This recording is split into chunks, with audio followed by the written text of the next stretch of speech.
The night that my mom had passed away, my grandpa called me. We were at a gas station, I remember it. I fell to the ground. I remember I started crying. It's just hard. I hate talking about it because it's so sad. I was only 15. And then, like, I think they did the autopsy and stuff, and that's when they found out there was fentanyl that killed her, and Mandy's drug choice was meth, and my mom, when she was using at the time, was heroin, and so seeing meth and laced with fentanyl in her autopsy was just shocking and devastating, to be honest. My mom, she was like not on that stuff at all, and like you could tell she was so healthy, and so like when I found out that she passed away from the drugs, I was like, what? No, there's no way. The first week I was at my aunt's, I was depressed. It was really bad. I locked myself in the room forever. I just wanted it to be fake. Like, I just wanted her back. Before my mom's death, Mandy had showed up one day with, like, I think she had 2 duffel bags and a book bag, asking if she could stay with us and that she was clean, blah, blah. And so my mom let her stay in our garage that she had. It started getting, like, to the point where I thought she was using. I was waiting for everyone to go to sleep, and Mandy, I seen her leave out the shed. So I snuck through there, and I had a flashlight going through everything, and I found 2 heroin needles. And then the next day is when I had confronted her about it and told her she needed to get out because my mom was a recovered drug addict, and I did not want nothing to change that. She just was like, oh, they're not mine, blah, blah, blah. I'm like, girl, you was living here. It's obviously yours. We knew Mandy for almost, like, my whole life I've known her. And so they were really close. My mom was like, just give her one more day. How about you go stay at your friend's house that night? And that's when I got the call that she was gone. Before she came, everything was perfect. We had a perfect family, and it just got ruined. I deserve to know the truth and what happened that night, and not just like some stupid rumors. Like, I want to know the truth. If Mandy did encourage my mom to use drugs with her or be around it at all, I think it's just not okay at all, because Mandy knew that my mom had a pacemaker, and if she ever was to turn back to drugs again, it would completely end her life, and she knew that. And so I think Mandy did have a little bit to do with it, if not more.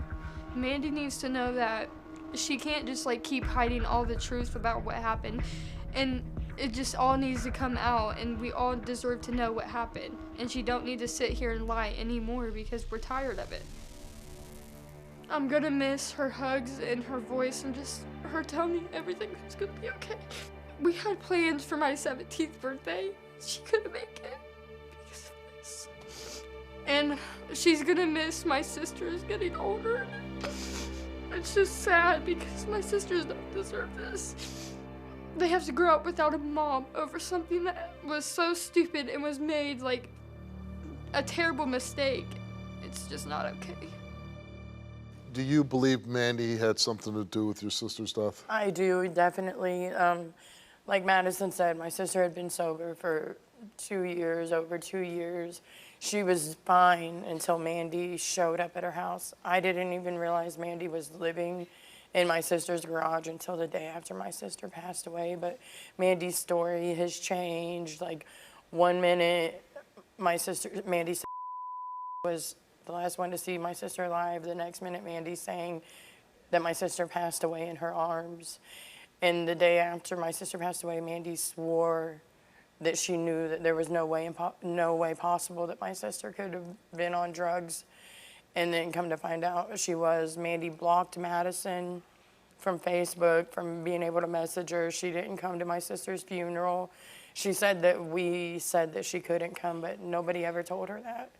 You say your sister was sober. What was she getting cleaned up from? She was addicted to heroin. She was in 2018.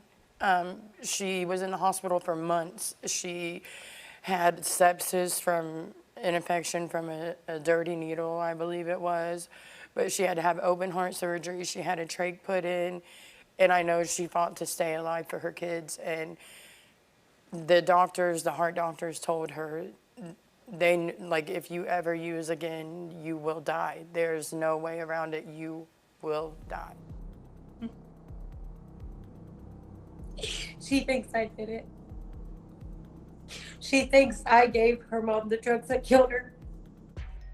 I was a drug addict. I was staying in Christina's garage.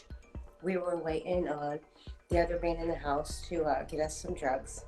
I was in the shower approximately 4 or 5 minutes when the other man in the house had hollered for me to come, that Christina was unconscious. I jumped out of the shower, ran into the kitchen, and there Christina lay dead on the floor. I grabbed her immediately. I started packing her body full of ice because that's what I would normally do on a heroin overdose, not realizing she was on a pacemaker. It didn't shock her heart back into place. Holding her, trying to get her to come to, telling her how much I loved her. Her lips were completely blue. When I looked around, there was no drug paraphernalia. There was nothing I could see by eye. She had no needle marks. It's my best friend of 22 years. She's not my best friend, she's my sister. Prior to this, we sat and talked for like an hour before I got in the shower. She was bragging about her sobriety. She was telling me how she would never go back to that lifestyle. And that was 20 minutes before she was laying dead in the kitchen. Christina had been sober for 2 years. Everybody knew that if Christina got even a little bit of drugs, it was gonna kill her. She had meth, fentanyl, and heroin in her system. And yes, that was my drug of choice. I don't know if she made the decision to do it. Maybe she didn't make the decision to do it. But I'm here to tell everybody I didn't do that. And if for some reason a lie detector test says that I'm lying, I'll take a case because I know I didn't do nothing. My story has not changed since day one. The day after it happened, I went to the police station. I asked for a polygraph test at the police station because I know I didn't have anything, absolutely nothing to do with Christina's death. And I was being accused of it. I was told I couldn't go to Christina's funeral because there would be a fight if I went. Denise said to me, she just asked me, what happened. And Denise, she's like my little sister, and she's never believed that it was me. I've been on the road to recovery. Tomorrow, actually, it's my 1-year clean mark. I have successfully got a house, a job. I got all my kids back. The things that happened to Christina made me change my life. I haven't seen Denise or Madison in almost 3 years. They've slandered my name all over Facebook. I had to move out of my hometown because everybody hated me. Christina was my very best friend. She was 12 years old when we met, and I was 15. She is like my sister, and so is Denise. And Madison is like my niece, and I miss her. I miss everything about her. I miss her friendship. I miss her smile. I miss her laugh. I miss everything about her. Well, you said that your story has not changed. It just changed in your video. It did not change. Yeah. How did it change? I said Mandy, exactly what happened. No, when I asked you the day after my sister passed away what happened to her, you said is the last person to see her alive. And then at home you said that she let me talk. Did you give her the drugs that killed her? No. Okay. Their cousin. Were you doing drugs? No, I was waiting. Their cousin actually was bringing drugs to Christina's. Did Madison find needles in where you were staying at Christina's house? I didn't have. Did she find needles? Yes or no? Out there shooting dope. Yes or no? No. So Madison's lying? Was Madison? Yes, Madison's lying. She's no, lying. No, hell, Madison is not lying. If you were here, I would slap you in your mouth right now. Madison would not make that up. That is one thing she would not make up, Mandy, and you know that. Okay. And also, when you started staying at my sister's, did you or did you not tell my sister that you were clean because you just got out of prison? Did you not tell my sister? You didn't? I told her I dip and dap with the stuff. Oh my gosh. She knows. You guys all know me. You've known me for 22 years. I you know. all know each other all too well. That's the problem. Yes. I mean, yeah, 22 years. You, not my mom.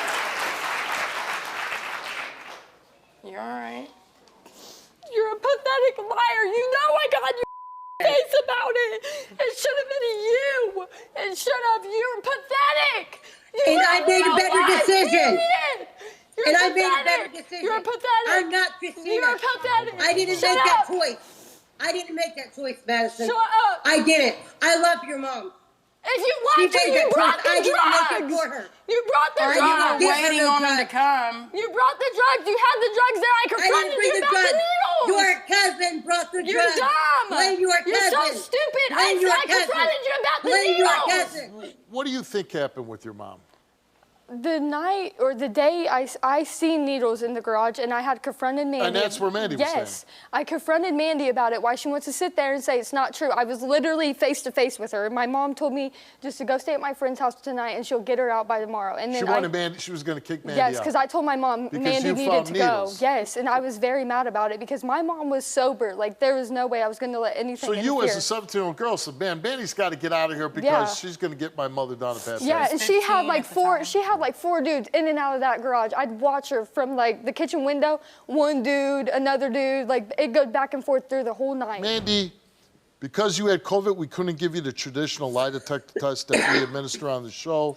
So a forensic interview is an in-depth interview conducted by a well-trained, neutral, unbiased professional, which gathers factual information about an alleged incident or crime that has taken place, in which the individual is either a victim or witness and can only provide certain aspects of what they observed or were a part of.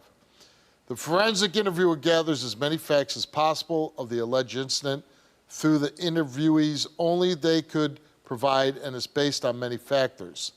The forensic interview and the facts that are gathered are then thoroughly reviewed, analyzed for their ability to ensure accuracy of what they told in many ways and for truthfulness. So that's the test that you were administered. And we go on to ask you, did you observe the man who was present give Christina any type of drugs the night she overdosed? You answered no. Did you cover up any drug use by Christina the night she overdosed? You answered no. Did you personally witness Christina take or use any type of drugs the night she overdosed? You answered no. Did you give her any drugs that night? You answered no. Based on examiner's assessment following a strict numerical criteria and examinee's responses to questions asked through the assessment, it displayed that examinee was not withholding any information and she was not deceptive in any of her responses.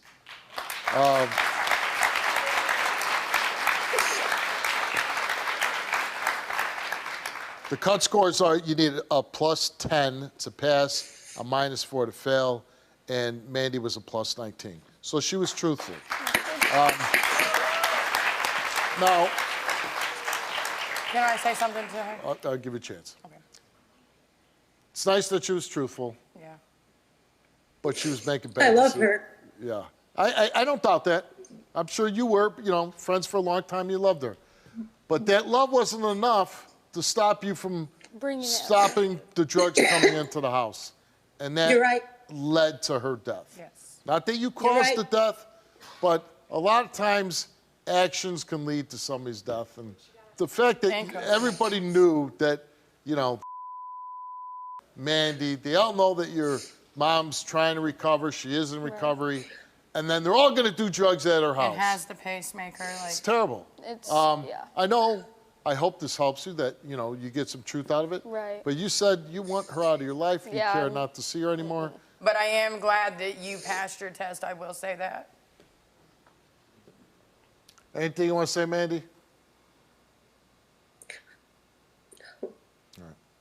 I hope this brings some peace for you. Thank you. Thank Good you. luck to you. It's nice meeting you. I called you, Steve, for help because I watch your show all the time. somebody's going to watch this and say, you know what, she was brave enough to do that, I can do that too. Can you relate to this story? Go to www.stevewilkos.com to get my help.